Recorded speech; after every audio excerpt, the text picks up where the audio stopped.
عظمت امام رضا علیہ السلام بلند صلوات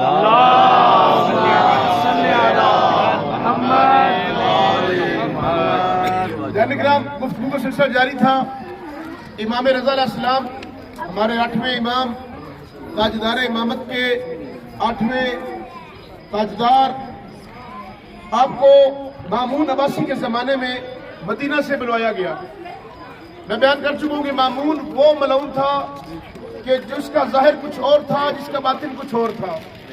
مامون وہ تھا کہ جس نے امام کو دھوکے سے بلوایا، امام کو دھوکے سے شہید کیا، اور شہید کروانے کے بعد خود واویلا کیا کہ میں تو سوگ منا رہا ہوں. پورے ایران کے اندر کالے لباس بنٹوائے اور کہا کہ میں تو حالت سوگ میں ہوں. امام کے خاص صحابی تھے جن کا انشاءاللہ جب ان اصحاب کے مقام پر جائیں گے تو یہ امام کی شہادت بھی بیان کی جائے گی اور ان اصحاب کی خدمات بھی بیان کی جائیں گی جن کے اس کے چہرے کو عیاں کیا. مامون نے امام کو بلوایا اور مدینہ سے ایسے رستوں کا انتخاب کیا کہ جن رستوں پہ محبان اہل بیت نہیں تھے. گمنام رستوں سے امام کو بلوایا. ان رستوں سے لے کر آئے جہاں ویرانہ ہی ویرانہ تھا، کچھ نہیں تھا، اور ایک لمبا طویل رستہ ویرانے سے گزار کر امام کو لائے گئے.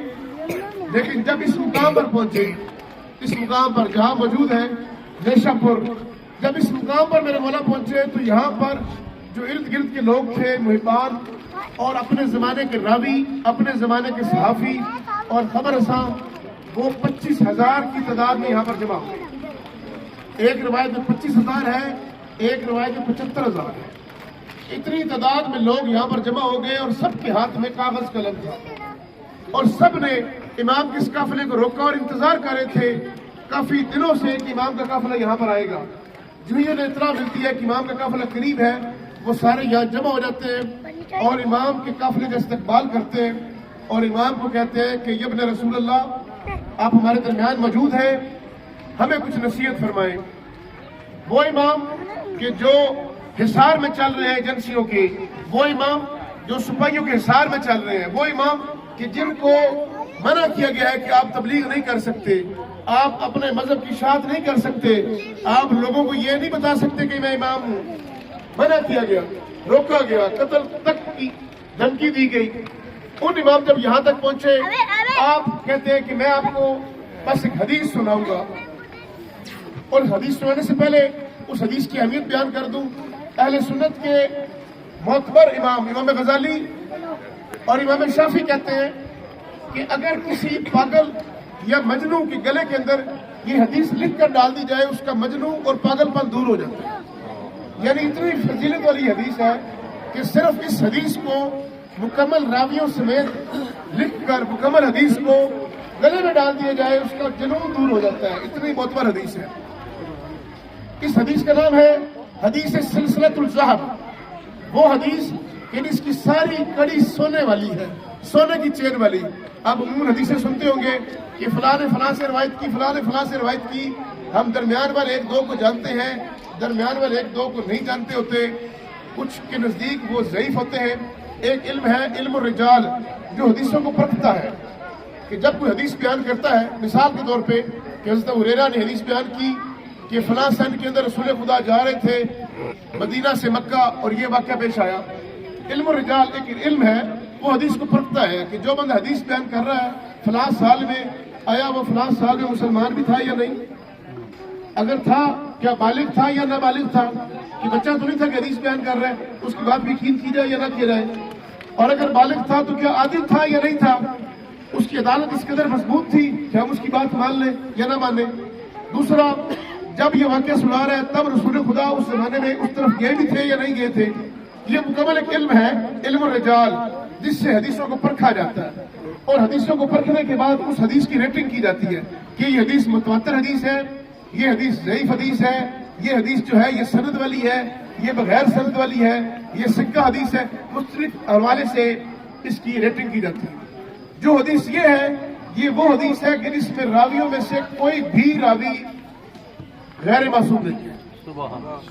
یعنی کہ ہم باقی باتیں تو چھوڑ دیں، غیر معصوم نہیں ہے، سب کے سب راوی معصوم ہیں. اور امام رضا بیان فرماتے ہیں کہ میں نے یہ حدیث اپنے بابا امام موسیٰ کاظم علیہ السلام سے سنی.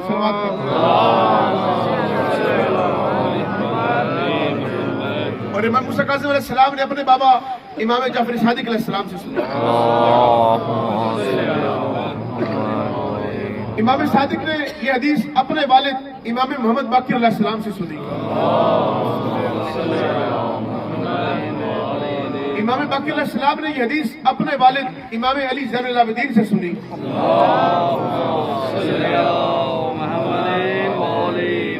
اور امام علی زین العابدین نے یہ حدیث اپنے بابا امام حسین علیہ السلام سے سنی.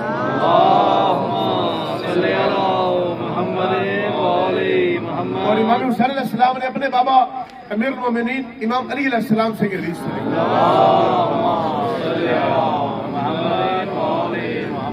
اور مرائم التقیان نے یہ حدیث خود رسول خدا سے سنی.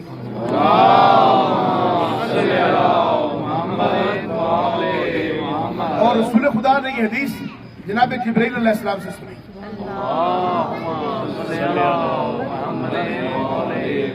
سید الملائکہ ہے جناب جبرائیل، ان کی ذات پر بھی بلندتر صلوات.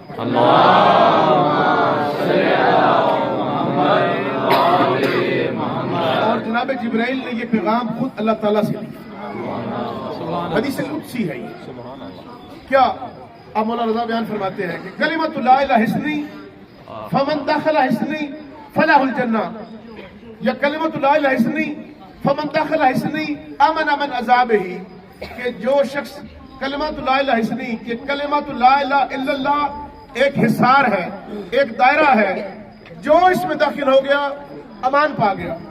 جو لا الہ الا اللہ کی چھتری کے نیچے آ گیا عذاب سے امان پا گیا. جو لا الہ کی چھتری کے نیچے آ گیا اس کو فلاح مل گئی، وہ جنت میں چلا گیا. یہ لا الہ کی چھتری. یہ حدیث مکمل راویوں سمیت آپ نے سنائی، جس کا کوئی راوی بھی غیر معصوم نہیں ہے، سب کے سب معصوم ہے. سید الملائکہ بھی اس میں شامل ہے، خود اللہ تعالیٰ کی ذات اس میں موجود ہے، اور باقی تمام ائمہ اس میں شامل ہیں. اور پھر جب یہ حدیث بیان کر چکے تو دیکھیں امام کا تبلیغ کا انداز. امام نے حدیث بیان کرنے کے بعد توقف کیا اور ناکہ کو کہا کہ چند قدم آگے چلے. ابھی 2 قدم ہی ناکہ نہیں چلی تھی کہ امام نے روکا ناکہ کو، پھر پردہ ہٹایا اور کہا کہ وہ شرائطھا و شروطھا، لیکن شرطوں کے ساتھ. کہ جو حدیث بیان کی ہے کہ یہ قلعہ جو ہے لا الہ الا اللہ کا، یہ شرطوں کے ساتھ ہے. اور پھر کہا وَأَنَا مِنْهُمْ، ان شرطوں میں سے ایک شرط میں رضا بھی. یعنی امام نے حدیث بیان کر کے پہلے تو اپنے جد کا تعارف کروایا کہ میرے جد کون ہیں اور ہمارا سلسلہ کیا ہے. ہم سارے کے سارے محمد ہیں، ہم سارے کے سارے علی ہیں، اور ہم جو بات کرتے ہیں ہمارا قول بھی ایک ہے، ہمارا فعل بھی ایک ہے. دیکھیں یہ اعزاز ہمیں حاصل ہے کہ ہمارے 12 امام ہیں، 12 کے 12 کا قول ایک ہے، 12 کے 12 کا فعل ایک ہے، کوئی ایک بھی فعل میں اختلاف نہیں ہے. اور برادران کے ہاں اگر 4 ہیں تو اختلافات ہیں، کوئی اس میں ڈھکی چھکی بات نہیں ہے. کہ برادران کے ہاں ایک امام ہاتھ کھول کی نماز پڑھتا ہے جن کا نام امام مالک علیہ السلام، مالک رضی اللہ عنہ. امام شافعی ہاتھ اپنے ناف کے اوپر باندھتے تھے.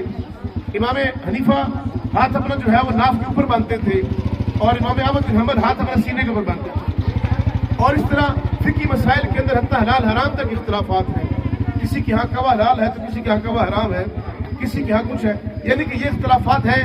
لیکن یہ جو 12 امام ہیں، یہ 12 ائمہ اہل بیت ہیں، یہ سارے کے سارے متصل ہیں رسول خدا کے ساتھ، اور ان کا وہی فرمان ہے جو رسول خدا کا تھا. جب قرآن کی آیت آ گئی الیوم اکملت لکم دینکم واتممت علیکم نعمتی ورضیت لکم الاسلام دینا، کہ آج کے دن دین مکمل ہو گیا اور تمام نعمتیں مکمل ہو گئیں اور مذہب اسلام کو پسندیدہ قرار دے دیا گیا. اس کے بعد دین امینڈمنٹ کی کوئی گنجائش نہ رہی. ہر زمانے کے امام اپنے زمانے کے مطابق فیصلے لیا کرتے تھے. امام کے فتاوے میں تبدیلی نہیں تھی، فیصلے لیا کرتے تھے. مثلا امام حسن علیہ السلام نے فیصلہ کیا کہ امیر شام کے ساتھ صلح کی جائے. امام حسین علیہ السلام نے فیصلہ کیا، حالانکہ امام حسن علیہ السلام کے ساتھ بظاہر طور کے اوپر ہزاروں کی تعداد کا لشکر موجود تھا، لیکن امام نے فیصلہ کیا کہ نہیں، صلح کرنی ہے. امام حسین کے ساتھ ہزاروں کا لشکر نہیں تھا، صرف 72 تھے، لیکن فیصلہ کیا کہ قیام کرنا ہے. تو ہر زمانے کے امام نے اپنے زمانے کے مطابق فیصلے لیے ہیں. فیصلہ لینا کچھ اور ہے، لیکن دین کے حلال و حرام اور باقی شریعت کے مسائل یہ 12 اماموں کے ایک ہیں. جو ایک کا قول ہے وہ 12 کا ہے، جو ایک کا فعل ہے وہ 12 کا ہے. اور اس مقام پہ آ کے امام رضا نے تعارف کروایا اپنے جد کا، اپنے سلسلے کا، اور پھر حدیث بیان کر کے لوگوں پر یہ واضح کی کہ اے لوگوں،